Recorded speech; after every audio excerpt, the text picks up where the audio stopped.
Ensara TV ekerenga kiomogusi. To able team of secretariats. My name is Honorable Kareke Mbiuki, the MP for Mara Constituency, Tharaka Nithi County, and the chairman of Tourism and Wildlife Committee. Just a brief comment about the committee observation on State Department of Tourism. And State Department of Tourism has a proposed supplementary estimates of 12.8 billion for the supplement for 23-24 financial year, which include 12.75 billion for the recurrent and 142 million for the development budget. Chairman, we have quite a number of pending bills, and basically the main pending bills within the State Department of Tourism is under KICC, which of course has out various state agencies, including Parliament and Parliament owes, including of Chairman where you sit, it owes KICC 194 million. Chairman, when it comes to the development budget allocation, have been maintained in the supplementary estimate too.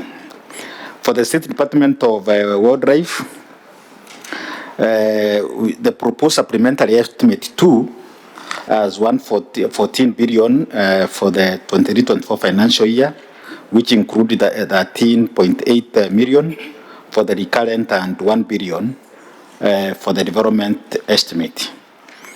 Chairman,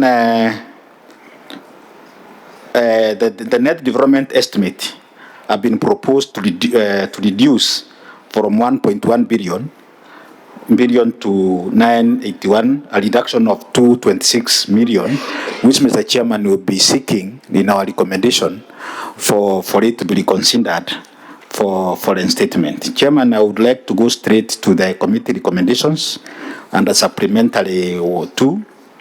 And in the financial recommendation, Chairman, based on the review of the proposed supplementary estimate 2 for the financial year 23-24 for the State Department of Tourism and State Department of Wildlife, as well as an engagement with sector stakeholders, the committee recommended that that the State Department of Tourism, the proposed changes in the supplementary estimate 2 for financial year 23-24 comprising an increment in recurrent expenditure amounting to 542 million and zero change. There's zero change for the development expenditure be approved without amendment. For the State Department of Wildlife, the proposed changes in the supplementary estimate 2 for the financial year 23-24 comprising an increment in recurrent expenditure amounting to 3.6 billion and a reduction in development expenditure amounting to 3.6 million be approved without amendment. However, Mr. Chairman, Honorable Chairman, the committee recommends as part of our wish list that this honorable committee reconsider allocation to the following sector, which of course, Mr. Chairman, is part of our wish list, a total sum of around 226 million, and basically the main factor, the main critical area which have been affected is we had a budget. It is on the cuts, which are for the maintenance of access roads and airstrips in parks and conservancies. Chairman, these works has already been undertaken.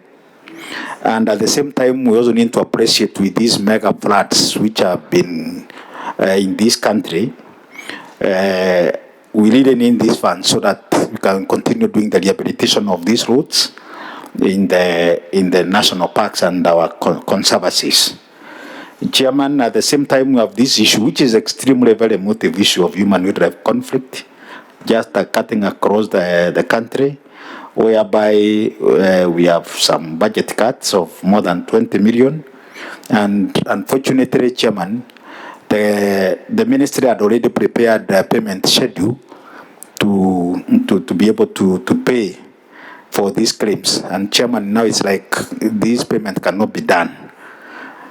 So we are equally requesting this committee to consider the extra 20 million so that some of those payments which were supposed to be done, they can be undertaken. So basically, Chairman, the committee requests an additional 226 million to cater for those various programs which are listed there, Chairman. So, Chairman, I can go straight to the main 24-25 budget estimates. And Chairman, just like my colleagues, the Honorable Kenja indicated, is that sometimes, Chairman, we are at a big loss because we, as a House, we interrogated the budget policy statements. We appeared before you. We agreed on those ceilings, but unfortunately now when it comes to the estimate, they are not being done as per those ceilings. Actually, the estimate of how much there are serious cuts from what was captured in the budget policy statement. But Chairman, we appreciate that is the normal way of doing the budgeting, because we'll also pass the estimates, supplementary budget 1 will come, supplementary 2 will come, and even at the end of the financial year, those funds may not be available. It depends with the economic situation in the country. So, Chairman, going straight to the committee observation, which is in page, Chairman, I would like members to refer to page 19. For the State Department of Tourism, Chairman, the State Department of Tourism has been allocated 10.3 billion, which comprises 9.8 billion for the recurrent expenditure and 470 million for the development expenditure for the budget estimate for 24-25. The proposed development expenditure of 470 million for the financial year 24-25 is to be financed through Tourism Promotion Fund. Chairman, we have a total pending bills as at 31st March 2024 for the State Department of Tourism, which is well captured there. Then, Chairman, what we really observe when we look at an organization like Tourism Regulatory Authority, the estimate, the allocation from the exchequer of 1.7 million, which was under the BPS, which was initially approved under the BPS 2024, has entirely been removed from the proposed budget estimate. And whatever which was there, actually it has zero allocation. So sometimes you wonder, why does government go ahead and come up with these agencies if you still at the end of the day allocate zero budget? What was there, your is zero, so is zero. So, but I'm happy that I'm doing this presentation to this committee so that some of those glaring issues can be rectified. Chairman, the Kenya Tourism Board allocation from the exchequer, which initially was 244 million in the budget policy statement, has also undergone substantial reduction to 114 million. Chairman, as you saw in the news the other day, tourism sector is really driving the revival of this economy. When you see the Kenya shillings really stabilizing, we have the number of tourists who are really coming in this country. It has really improved from the post-COVID recovery.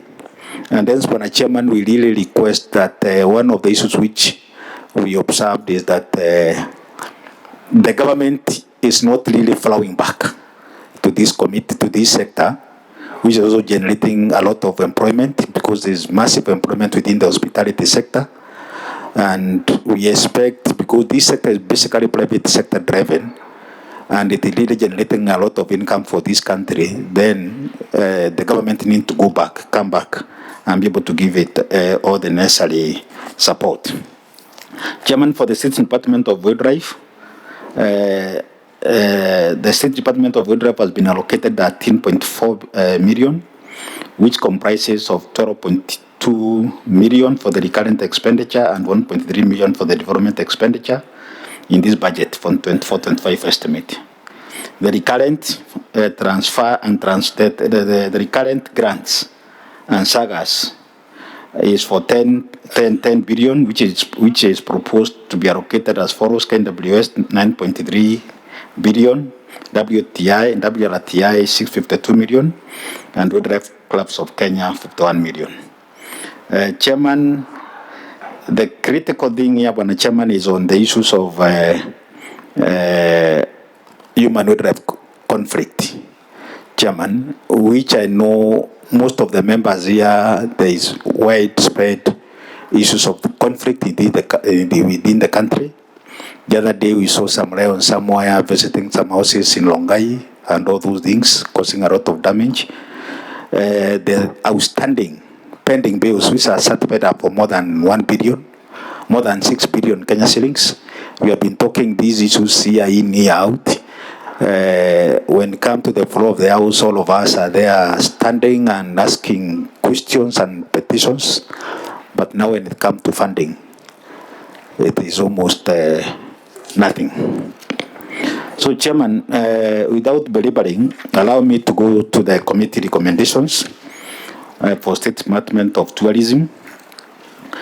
Chairman, by 30th June 2024, the Director General of Tourism Regulatory Authority, in conjunction with the Chief Executive Officer for Tourism Fund, to have a comprehensive memorandum of understanding between the two organizations, so that they can be able to come up with strategies on how tourism fund can be able to help Tourism Regulatory Authority in terms of collecting of levies from the private sector, or from the hotels and other establishments, so that they can really be able to boost their A&A.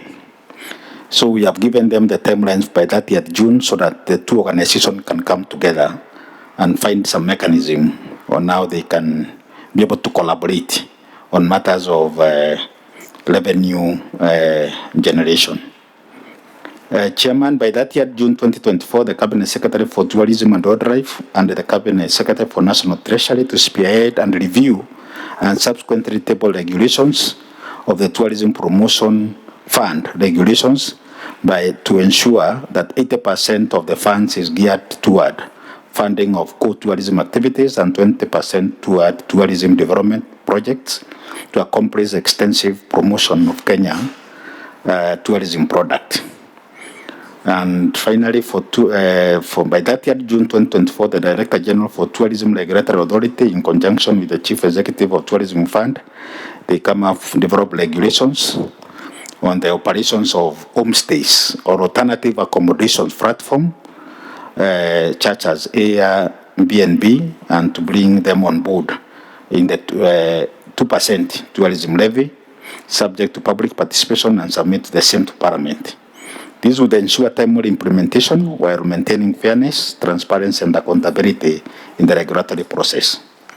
Chairman, for the State Department of Wildlife, upon approval of 2024-2025 budget estimate, the Cabinet Secretary, through the Director General of KWS, should prioritize provision of housing for rangers and consider leasing the banders and other guest accommodations to the private sector.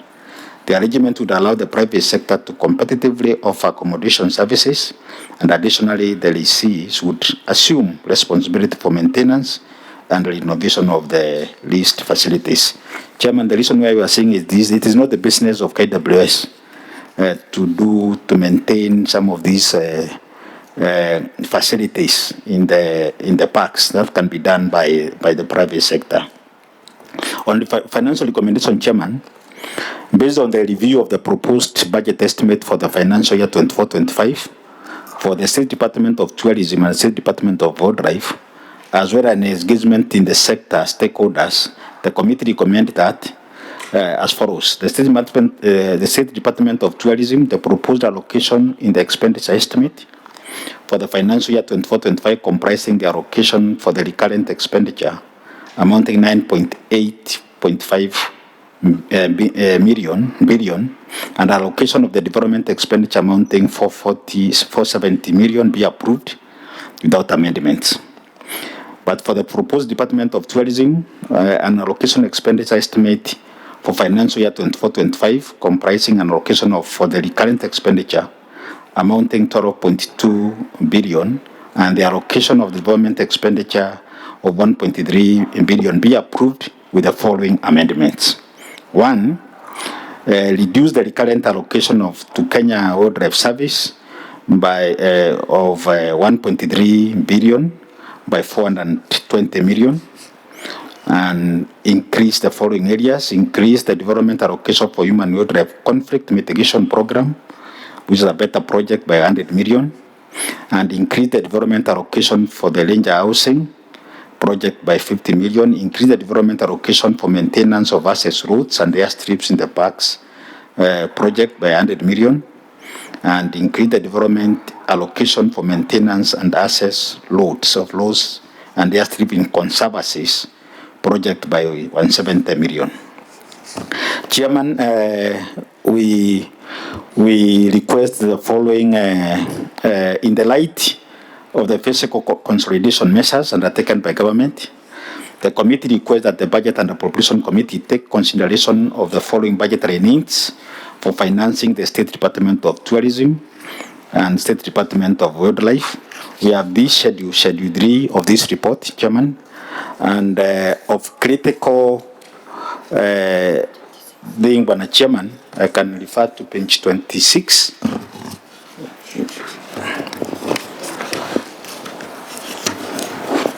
Page 26, Chairman. We humbly request this committee for the case of Tourism Regulatory Authority, whereby the BPS, we had a ceiling of 167. We humbly request this committee to consider allocating the 167 to this organization, so that they can really be able to undertake their core mandate. For the tourism promotion, TLI, Chairman, we also request an extra 184 million. And then for the maintenance of airstrips and roads and airstrips, Chairman, the committee. Yeah.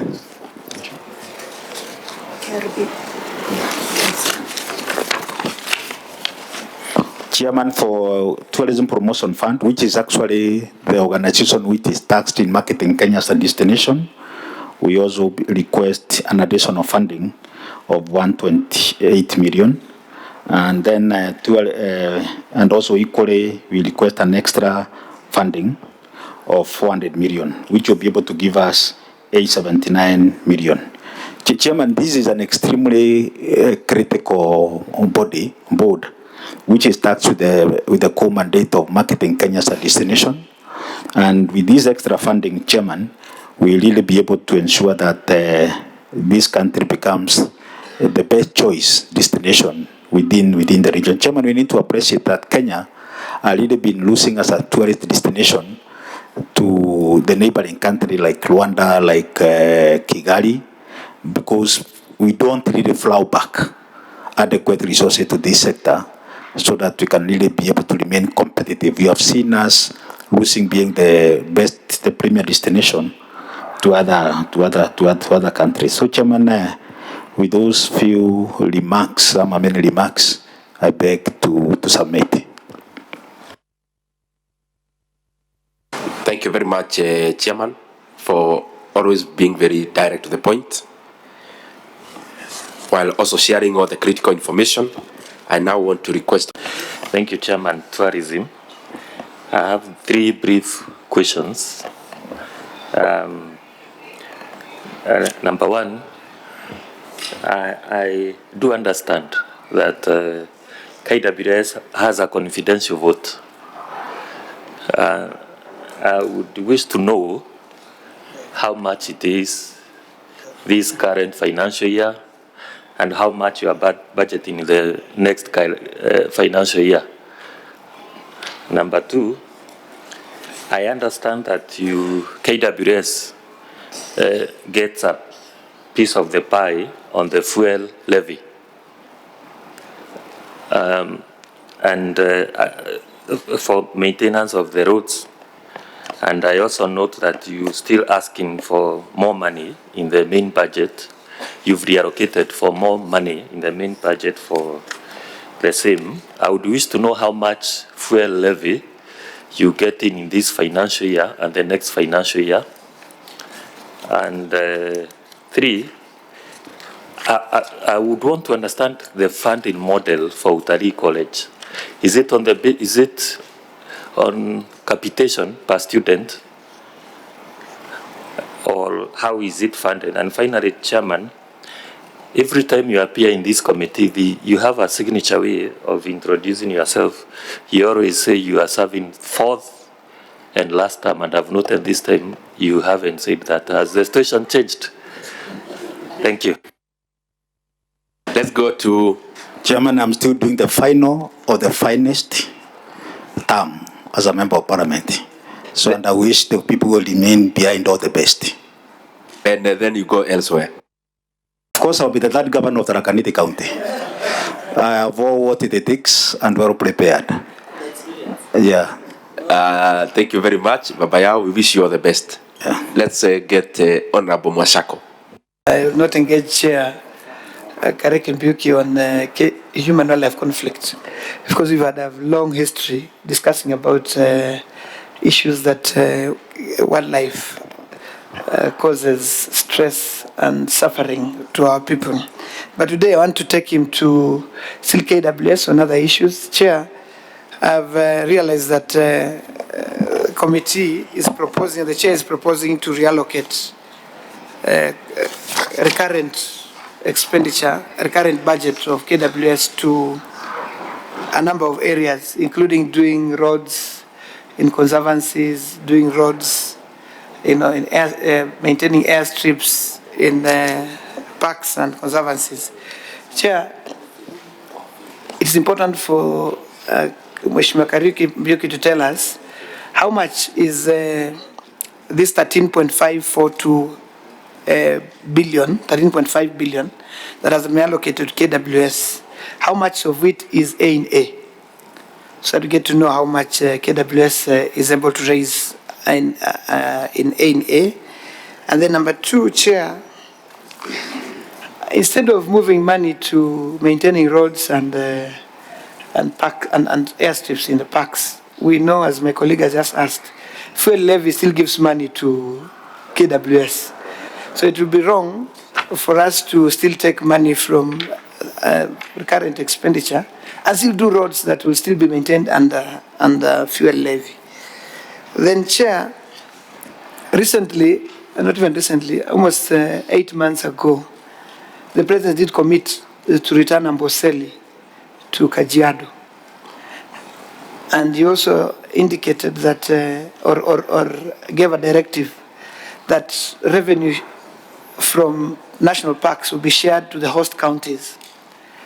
I wanted to know from the chair whether that has been taken into account in the budget that you are presenting for 24-25. And if it's not taken into account, for the committee chair to tell us whether that directive by the president, was it just a roadside declaration, or it had substance? And if it had, then what are you doing about it? Chair, last financial year, in fact, during supplementary, we did process about 800 million for insurance. If my memory serves me right, we put some 850 million to do insurance so that we can reduce the human wildlife conflict that we pay directly, but engage, underwrite those risks.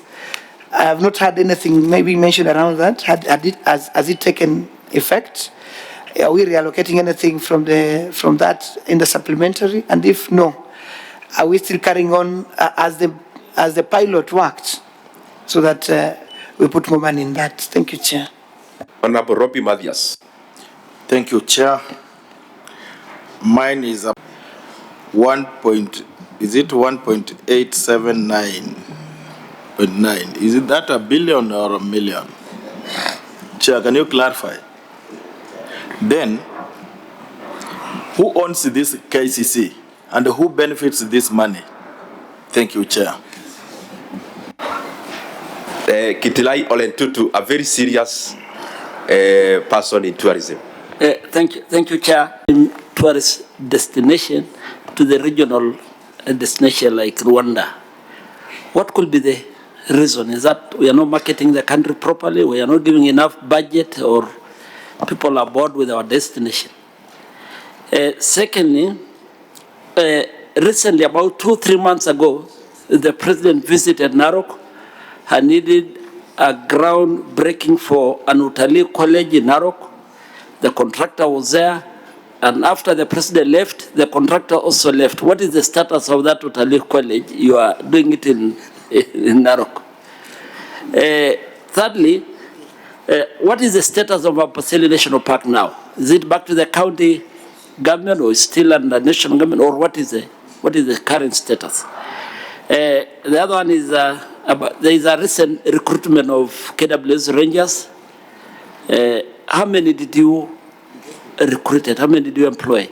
Because there's conflicting information about it. And for the human-wildlife conflict, it's good you tackle it. It's a really major concern. It's happening all over, and I think you're on top of it. Thank you, Chair. Very last, Honorable. Has to do with the human-wildlife conflict.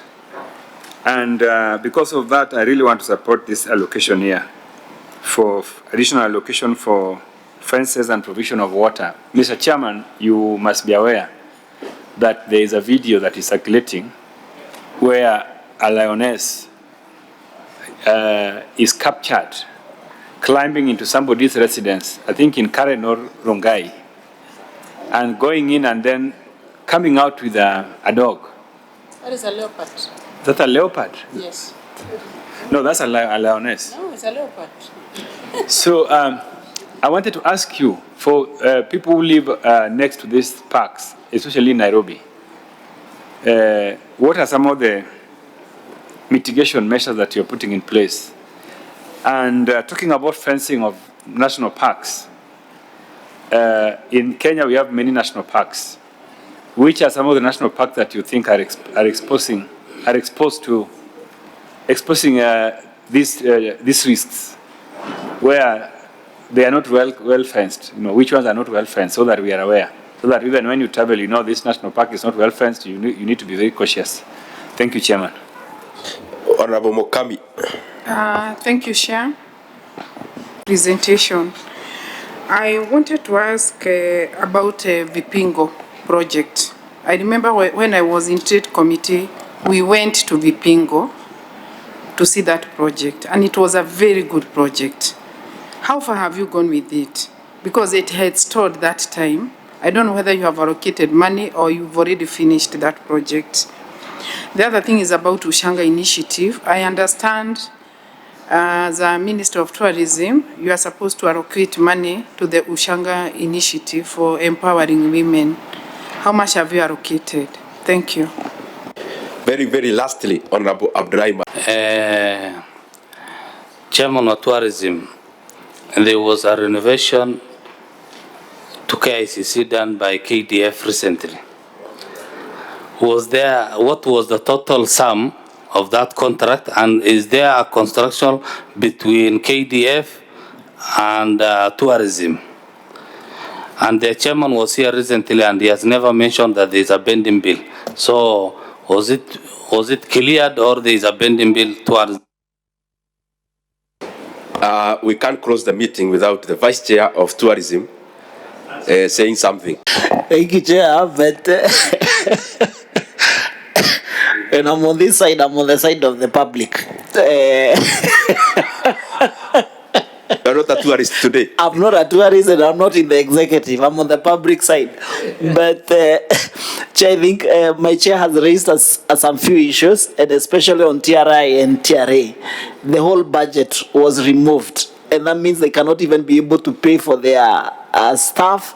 They don't. It totally means they don't exist. I don't know whether the government is just telling us TRI and TRA don't exist. There is no structure of how they are going to be moved now from TRI.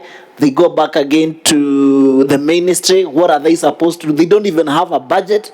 They don't even have the current expenditure even to pay their officers and pay their staff.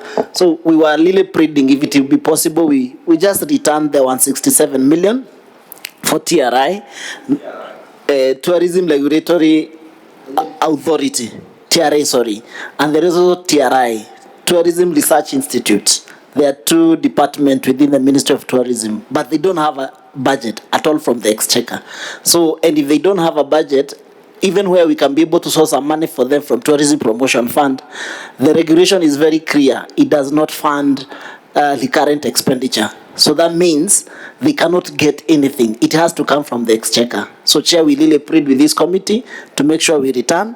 We have an issue with, as I help the Chair a little bit, we have an issue with a few questions that have been raised on the confidential. We have never seen a vote, or we normally pass the budget. And I think this issue of confidential is something that we really need to look at, Chair. We have confidential in the KWS, we have confidential in the KFS, we have confidential in the correctional services, we have confidential in the Ministry of Interior, we have confidential in the Office of the Deputy President, we have confidential in the Office of the Prime Cabinet Secretary, we have confidential in State House. So all these confidentials, and when I ask, I try to interrogate a little bit, why does the KWS need confidential? You hear, there is a story around the confidential, Chair, and this committee they need to look into it. Even the Ministry of Defense, they have their own confidential. So we don't need to look into this confidential because this is a public payers' money. We have never seen it because I'm the Vice Chair KWS. I have never seen a budget line saying that 100 and like for this particular year, no Chair is not even aware, but for this particular year, the amount that goes to confidential from the KWS is more than 230 million shillings. So it's a lot of money that we just reallocate. But when you ask them, where do you normally get the funding from? They tell you it is O&M. That is operation and maintenance. So you cannot be able even to tell exactly where this money comes from. So from where I see it as a public servant, I would really plead with this committee, we look into the confidentials. Even NIS have confidentials. We need to look into it and see totaling to how much, because it's a public payers who are paying this amount of money. And what does it do? If I go and talk to the DG Vizuri, I get some money which comes from the confidential. So it's one way or the other facilitating corruption, if you ask me. So we really need to look into it. Let us budget. But number two, Chair, my third comment on this side of the public is that there is a serious issue of a pending bill. And I raised it the other time with the Chair Defense, where he said that in the Ministry of Environment, they said they don't have any pending bill. But there are people who have come to our committee seeking for help because they supplied the COP28. They were given some jobs to do by the Ministry of Defense as local contractors, but the Ministry of Defense is running away from that responsibility. The COP28 Ministry of Environment that was hosted by KICC, they are not even paying them, they have not released any money for the contractors to be paid. So as we do our report, I would really wish that we can consider to sit down with KICC and see how we can help those Kenyans who supplied, who did their jobs, but they don't have any. There is no any ministry that is aligning or alluding that they are going to pay them their pending bill, so that we can be able to know where is that pending bill going to be, it's going to be hacked on, so that at least those Kenyans can be able to be paid. Thank you, Chair. I think I have helped my Chair on that. Tandy, I just wanted to submit that a confidential vote, including Prime Minister, former Prime Minister, because it means everyone is having it, including our chairman. but on another note, Chairman, I think our PBO can help us to sieve which allocations are normally contains this confidential vote. I believe they can do it. Yeah, because it's something that we need to address, Chairman, because if you find the way public officers in the interior, the way they operate in our region, Chairman, is unethical, Chairman, because you cannot have a situation where the PS for Interior has a program where he's building houses for widows across the region. And that money is not from his salary. Where is he getting from? I think he's getting from this confidential votes. And these houses he's building, he's not building on behalf of government, he's building on his own behalf. If he was building on behalf of the government, then we would understand. but he's doing it on his own behalf, and it's not a small amount of money, Mr. Chairman. Thank you. But Chairman, But I would request, because then we may not yield much. Money follows personalities. but I don't think there is any problem of doing houses for Let's widows. now give Babaya a chance to respond. Appreciate all the concerns raised by the honorable members, and specifically I want to appreciate the Vice Chair of Tourism Committee for also coming in, because he is pretty sure he has all the answers of all those questions which have been asked, more so by his immediate neighbor there. Chairman, on the issues of operation of confidential vote, I want to believe that they have been well canvassed.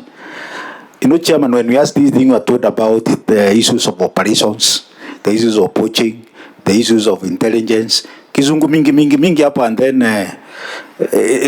inamalizikia hapo. So, Chairman, that's all what I can say about confidential vote. But we are aware there is all the any security agency, they normally have funds for operations, and I also want to believe from where you also sit in that critical docket, lab data work on a confidential to do the public participations and so many things, because we have also seen you operate being so generous. And we want to welcome you to Mara next time. So, Chairman, that's all what I can say about confidential, but I want to confirm it is there within the security apparatus. Sometimes when I was a bit young and I joined the parliament, I used to go to OP. Now I talk in science to the PS. Iyo Mulango. You used to talk in science. Correct, Honorable, correct. Unfortunately, you don't understand science. You may say it verbally. So, Chairman, that is the way I can be able to describe the issues of confidential vote.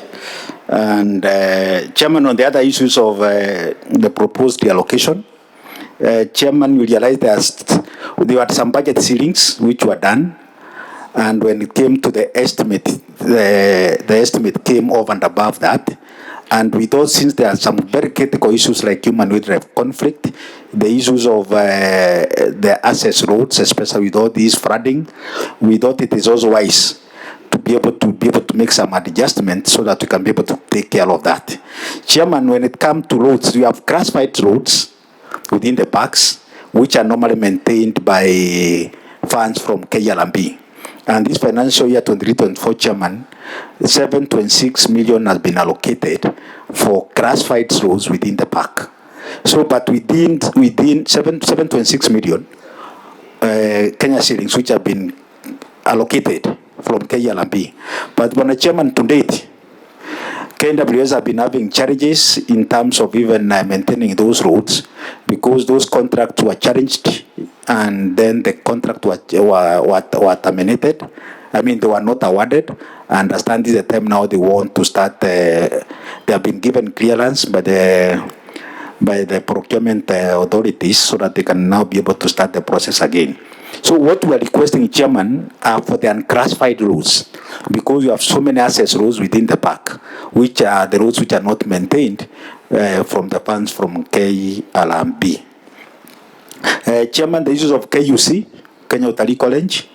Kenya Utalii College, the student normally get some capitation from government, and at the same time, the private student who normally go there is the normal fees which are supposed to be paid. But Chairman, the biggest problem which you have in KUC, it is the state of that Kenya Utalii College itself, Utalii Hotel itself, which is supposed to be a flagship or a model hotel, which has been completely run down. And of course, KUC as a premier training institution, it has not been able to compete favorably or compete with the other private sectors who are also training, doing the training. Chairman, the issue of the insurance, because this financial year, Chairman, the house allocated 800 million to do the piloting process of human wildlife mitigation through insurance. Chairman, as we sit here, not a single coin has been received for this particular program. So it has not been able to take off. The piloting is still being done, and expecting there will be some funding which will be able to come. And so far, Chairman, we are still stuck. The ministry is still stuck on that issue. Chairman, there was the issue of the transfer of Amboseli. And of course, there is the issue of the presidential directive about the transfer of Amboseli National Park. It is a process. Chairman, there is the constitution which we have, which says there will be national parks and there will be game reserves and to be managed by county government. So the public participation is being done. There's serious engagement. So that the chairman, the time now, the engagement and the public participation is done through a task force which have been formed, and it will be found to be seamless. That the time the transfer will be done. But as we see it, the transfer it is yet to be done. The various stakeholders having engagement. We're having the engagement between the national government and the county government to ensure that they seamless transfer of Amboseli National Park from KNWS or from national government to the county government. So it is still works in progress, because even if the president give a directive, the same must be implemented within the law and as per the constitution. It is the same, Chairman, with the issues of revenue sharing between the national government and the counties which are bordering these parks. Still public participation is being done, because, Chairman, KNWS, despite the grant which normally get from the exchequer, it is also used the aid generated from these parks to be able to maintain wildlife and also be able to ensure that it is sustainable. So it is still also works in progress. Public participation is also being done to ensure that there is that seamless sharing and something which has been agreed upon. Chairman, this use of transfers of parks from national government to county government is bringing a lot of it, because each and every county, including the Tharaka Nithi County, we know you have Meru National Park. Hata sisi tunasema ipelekwe ikuje county. So we don't know if you divide it, some part goes to Meru County, another one goes to the side of Samburu, another one comes to Tharaka Nithi, because now you are saying let's cut all these things, and so we may end up opening Padola boxes when now each and every county will say, okay, transfer this to the respective county government, and some of these counties government, they're only looking at the side of maybe revenue, not a question of maintaining wildlife as a national heritage. Chairman, there was the issue of game rangers recruitment. Chairman, I issued a statement on the floor of the House, and we gave a commitment once the exercise is complete. At the time, we'll be able to give a comprehensive report on the floor of the House, and I want to give the assurance that immediately we resume for the next session. I'm going to do that when we get a comprehensive response from KNWS. Chairman, there is the issue of KICC, which have been raised here. Yes, I want to indicate that we have so many unresolved issues, because initially KICC was supposed to be renovated to the tune of 400 million, directed by KICC, so that they can be able to host the African Climate Summit.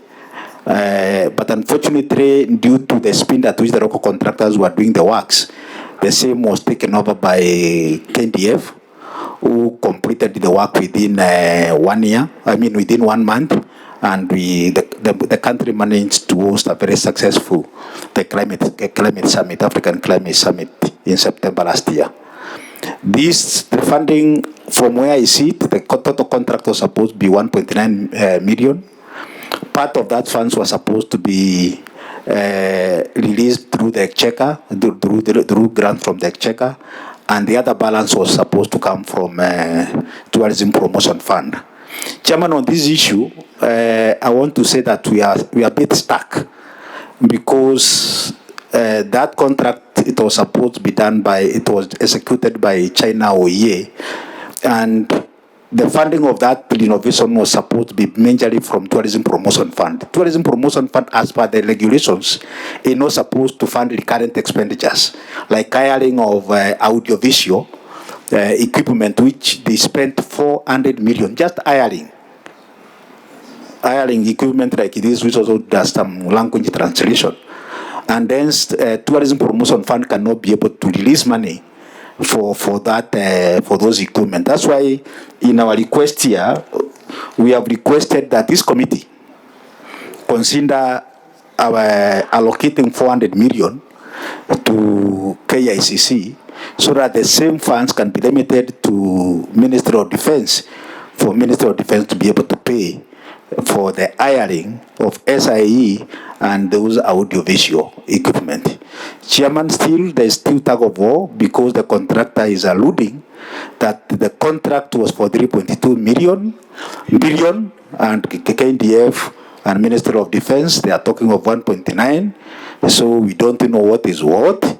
We have summoned the contractor to come to Parliament next week on Tuesday, armed with a contract, so that we can be able to know what are we really talking about. It's also good to note that we are sitting with the local contractors. Indeed, the local contractors appeared before this committee this week, and they were given some instructions to start doing some of those renovation work. They did works worth 654 million, which was around 80% of the works which were done there. And then later on, toward the tail end, this year, they were told, look here, the person who's supposed to pay you, it is KNDF. So, Chairman, that is the issues around Babu. Thank you, Chairman. Chairman, point of order. This honorable member is showing me drugs, Chair. Committee. Why are you carrying Mira in this committee, Chairman? What is happening? Look at what is happening here, Chairman. No, those are flowers, my friend. Chairman, Honorable Babu, I think your mind is already corrupted. Honorable Chair. Chairman, Mira and Mugoka are the cash crop of the Meru Nation. And when we are some part of the country does not want us to tell Mira, then there's a big problem. That is part of our heritage and cash crop.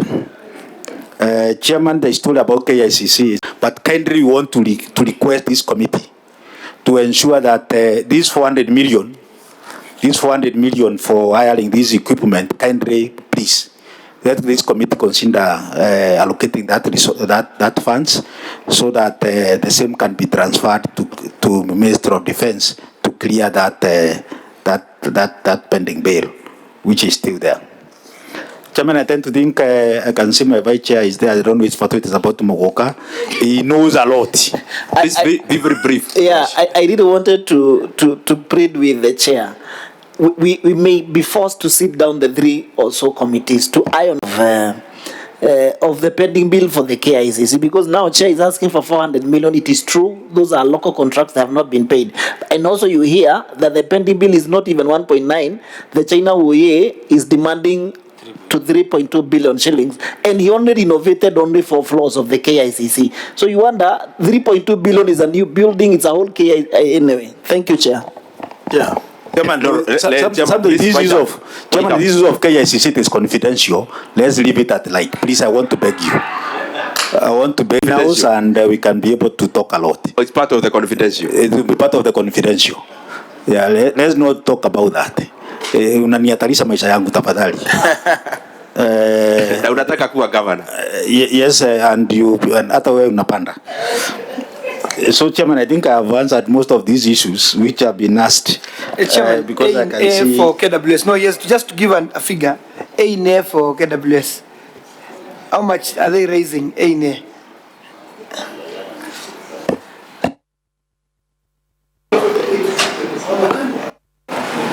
7.9 million in terms of billion, and from GOK they get 1.3 billion from GOK, a total of 9 billion Kenya shillings to do the operation of KWS. Thank you very much, Chair. Chair, again, I want to thank you very much for coming and ably presenting your committee very well. Even the Vice Chair for assisting you heavily. We can see a lot of synergy in that committee as we see in budget. So we wish you all the best, even on the other issues you talked about.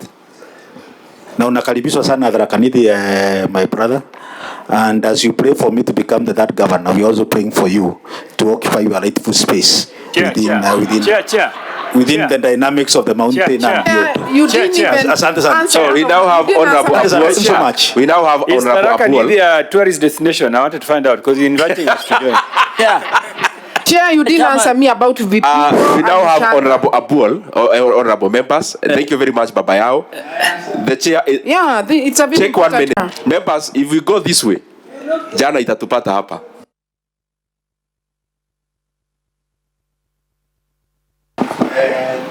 Chairman, I just want to report that the Lonangala College, the progress is good, but unfortunately we had serious issues whereby the contractor, the consultant, and everybody was aligned in court due to corruption cases.